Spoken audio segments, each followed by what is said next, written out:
Good morning, everybody. Welcome to Theraexpressions Meditation in Casper, Wyoming, where I am an ambassador. Jemima Godsall is an ambassador for Theraexpressions, and Darcy Martyr is my beautiful co-host. Good morning, Darcy. How are you? Good morning. Yes, wonderful. Darcy and I come to you each week bringing topics surrounding mental health issues.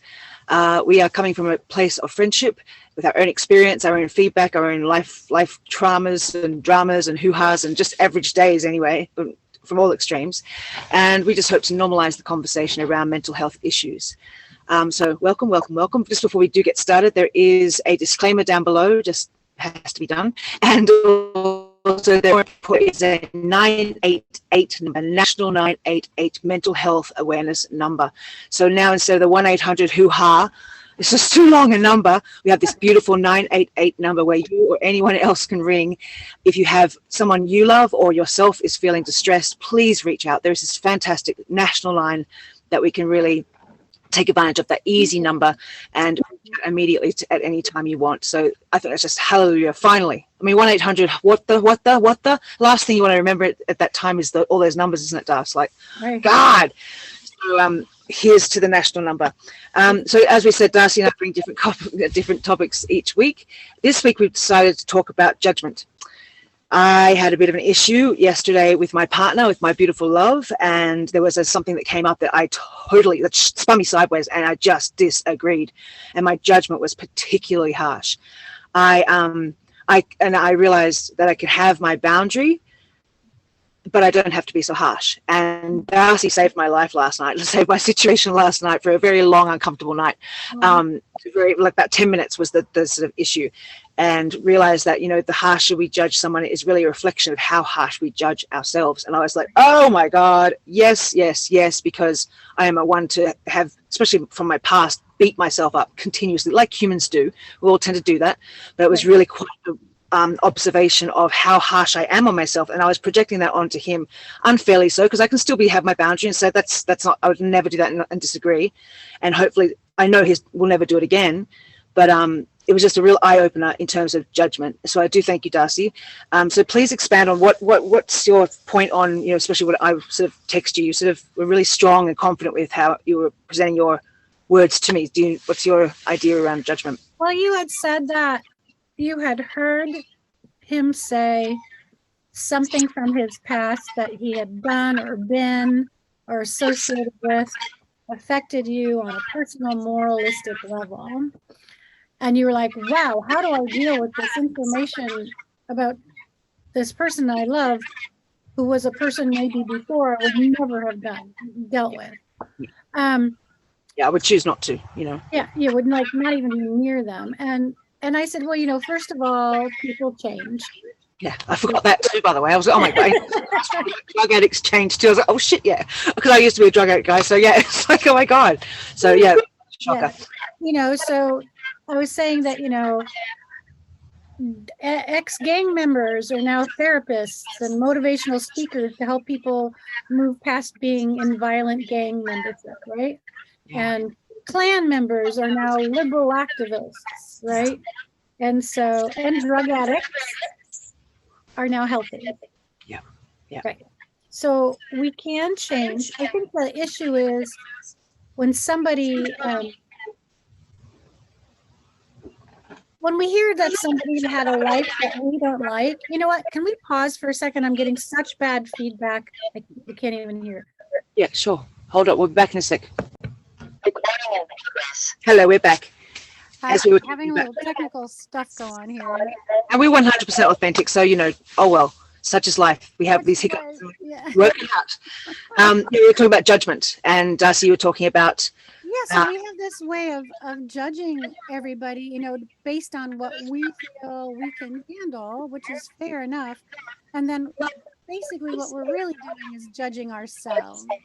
We're really judging ourselves in there. We're saying, if we were, we want to be better people inside. And so sometimes we look at everybody else and think, oh, those guys are bad. And we judge them really harshly because we know that maybe we're not as good as we think we should be or could be. So putting everybody down kind of elevates ourselves at a certain point. So that whole idea of judgment bounces around quite a bit, like my sound is doing today. But it bounces around so that we can look at what we feel is good and what we feel is bad. So if you met yourself, would you be kind to yourself? Would you be forgiving of your past? Would you be able to understand you, who you are, and be friends with yourself? And so that's kind of how we have to look at these other people. How are we judging them, and by what standard? And it's good to have a moral stance, you know, to say, okay, no, that is not okay. But if that was that person's past and they are truly past it, then let's see where they are now as a human being. You know, that is. I think so. How do the thing I'm thinking is to have that thing, that behavior. I know it's, see, I'm judging again. I hear what I'm asked. You know, I feel like that behavior anyway. It's kind of like so kind of disturbing in a way for me that I don't know. It's sort of, I don't want it to taint my image or my love for the person now, because I know it was their past, but it's very hard. I guess it is a processing time, but it's kind of hard because I feel like I am still going, wow, if you did that. And it's sort of, I feel a little bit of tension just within myself, because it did drop because I realized the judgment, because I don't want to be harsh, I don't want to judge, but I'm still feeling it. I don't want that to hang around. Is that, do you think, just a processing thing? Could be a processing. I mean, also we have to look at the concept of redemption. You know, are you allowing this person any redemption? Are you allowing them to say, what is their perspective on who they used to be versus who they are now? Yeah. You know, a long time ago, I had a boyfriend whose brother was a serious heroin addict. And my boyfriend told me that his brother had stolen from the family precious items, you know, like stuff from his grandfather, and then sold it for drugs, right? And that when he went to visit his own mother, the mother could hide all the medicine, hide all the juice, and hide everything, because you know, if he found it, he would potentially steal it and sell it for drugs. So apparently the brother was what? Sorry? Clean now. Apparently the brother was clean now. My boyfriend wanted him to come and stay and visit and stay with us for a week, and I said no. I wasn't comfortable. Yeah. I didn't want. I had very few things in my life, very few things. So I probably had a bit of poverty consciousness, but the idea that someone who would steal from their own family was going to come and stay with me, like, and I had such precious items, I didn't want them in my house because I didn't want to be thinking of them in that way. But is that not a judgment in itself? It was a very difficult judgment call for me. Very difficult. It was really hard on my boyfriend. Yeah. But you know, I hadn't had an opportunity to meet him. I didn't have an opportunity to see where his redemption was. I said, why can't we just like get together and he could stay at a different friend's house so I could meet this person? True. Yeah. They have quite a reputation and I'm not comfortable with it. You know, so I mean, I was willing to. I wasn't writing. Yeah, no, I hear you. Well, especially if you haven't met him. Yeah. Right. I just had my own boundaries I needed to honor first, and then to really understand what place that person was in. When we met, we got along great. I really liked him. I didn't like his girlfriend. I felt like she was still in the mix of it. And so I told my boyfriend I would not have them stay because I didn't trust her. Right. I could just feel it. I didn't trust her. You know, and that was totally my prerogative. And that's something that does follow you as a drug addict. Definitely. You know, as somebody who's been a thief or, you know, different things. You have to somewhat put your redemption out there for people. In your total being, so people can accept it. Yeah. So they can accept it. I agree with that completely. Yeah, I mean, as soon as I mention, now that I'm sort of authentically myself and proclaiming my drug addiction and my abuse and all that sort of stuff, the judgments come with it, you know, until I can say, it's okay, you can judge me, until you're able to judge me, until you know me, because I get that there is that insecurity, there is the stories, there is the stereotypical drug addict personality sort of thing, which is sad because it does hang on to you, and there is redemption for drug addicts or and other issues, but yeah, it does come with it. That's one to say though. Why do we as humans? Come on, this is a big one. I always say, over to you.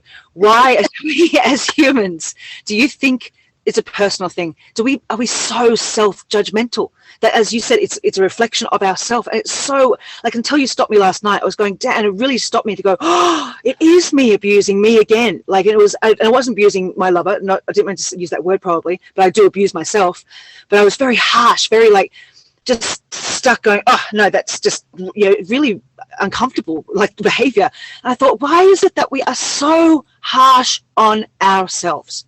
Right. It's such a, and then it causes this harsh judgment in return for each other, unacceptance from other people. You know, it's just.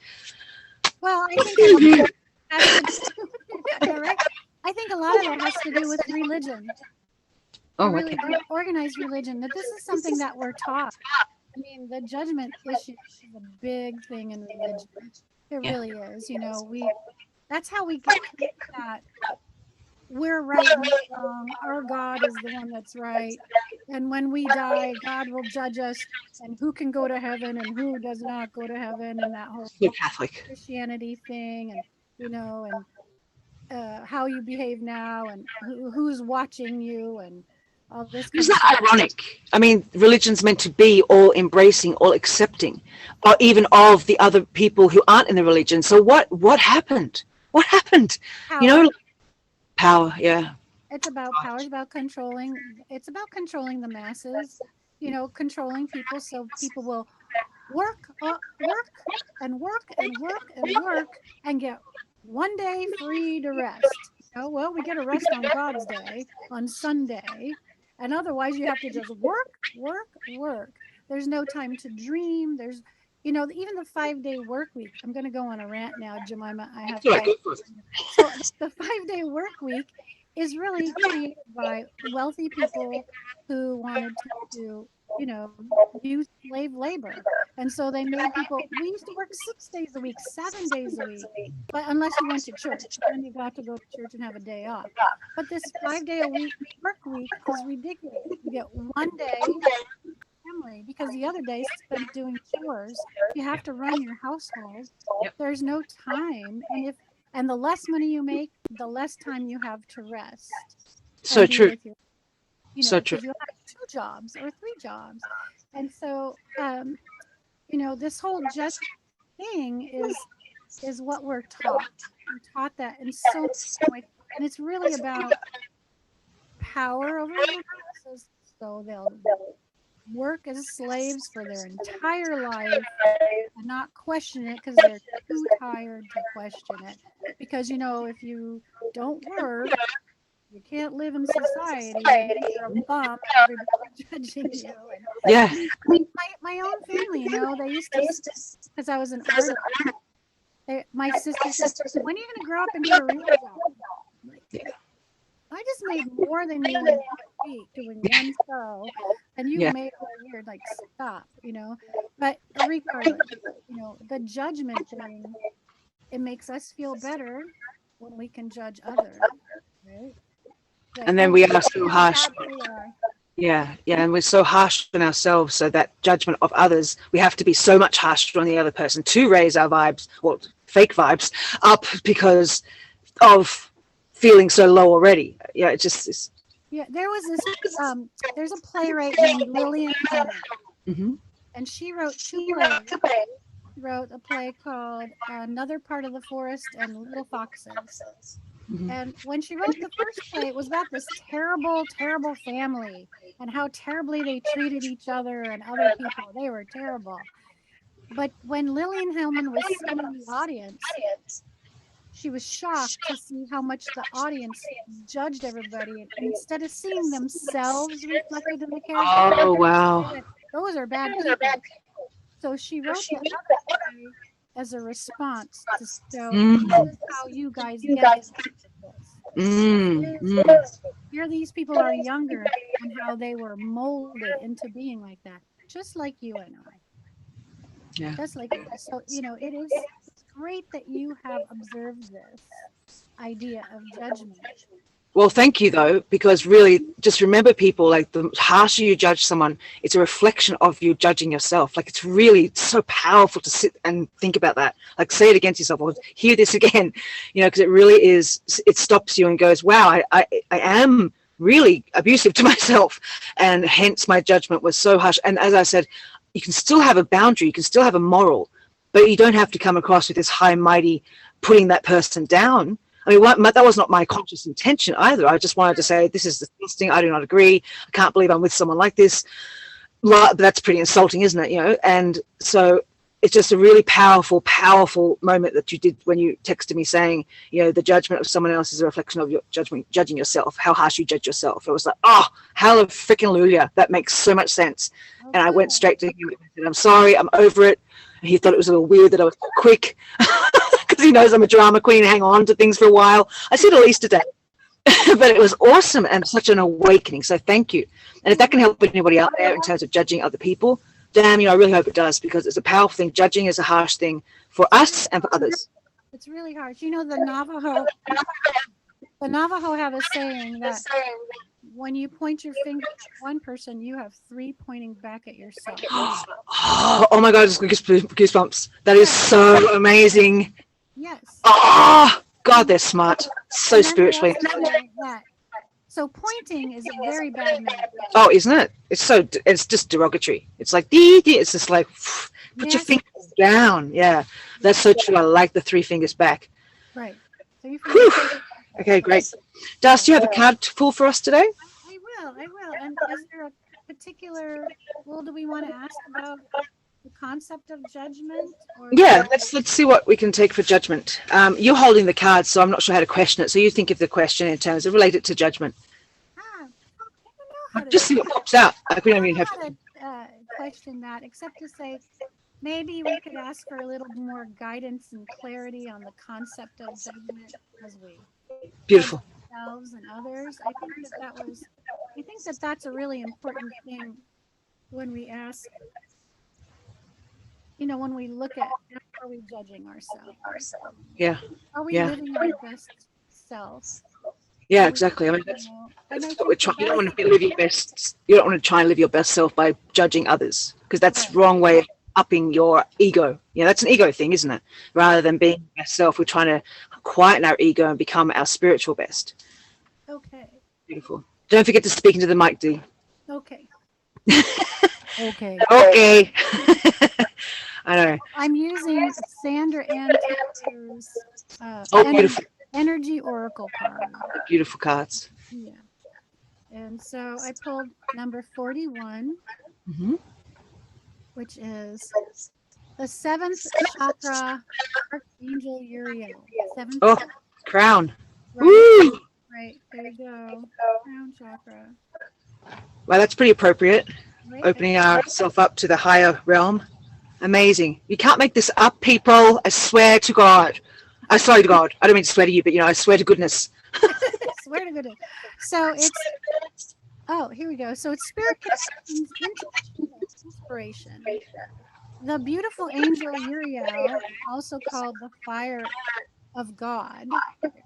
And it's Leo season. Fire, yes, right. Wears a brilliant crystal crown, vibrating with passionate connection to the divine. Beautiful. Brings great power to your seventh energy center, which is called the crown chakra and is located at the top of your head. This card upright indicates an open, and yes, it was upright, open and free-flowing channel of information and inspiration from the wonderful spirit world. This could also be a time of great intuition for you and guidance from your higher awareness. So allow yourself to quiet your mind and listen. Now is the time to get connected. The assistance from spirit is great. And whether it's the presence of an ascended master, a powerful angel, or just a loving or family member in spirit, their love and willingness to assist is always there. They even open you up to I can't pronounce that. I can't help you. Okay, this connection is now open, and you will find that your own spirit and the spirits of those around you will be able to provide the answers you seek and the blessings you desire and deserve. My seventh chakra is in a perfect, healthy state. Love and inspiration from spirit and my own intuition flow fully to me now. So I just have to address that.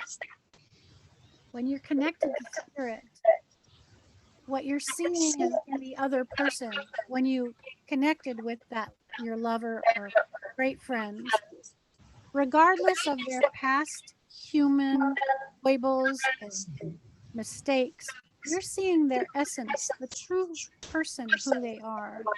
That, you know, like what makes you befriend somebody is you can really find the trueness, the essence of that person. And your connection to spirit allows you to see everybody from the true essence. And so you can release that judgment. See I'm going to cry. It's beautiful. Right? Yeah, see your own true essence. Do your meditation today. Get quiet and loving with yourself. And know that you're connected to spirit. That's beautiful. Oh, you can't make this stuff up, people. Thank you, Darcy. Yeah. Thank you, everybody. Welcome, and come back next week. And don't forget to like, share, subscribe. And it's Theraexpressions Meditation in Casper, Wyoming. And you can always reach out to them, theraexpressions.com. Darcy, you're amazing. Love you, love you, love you. Love you. Peace out, everybody.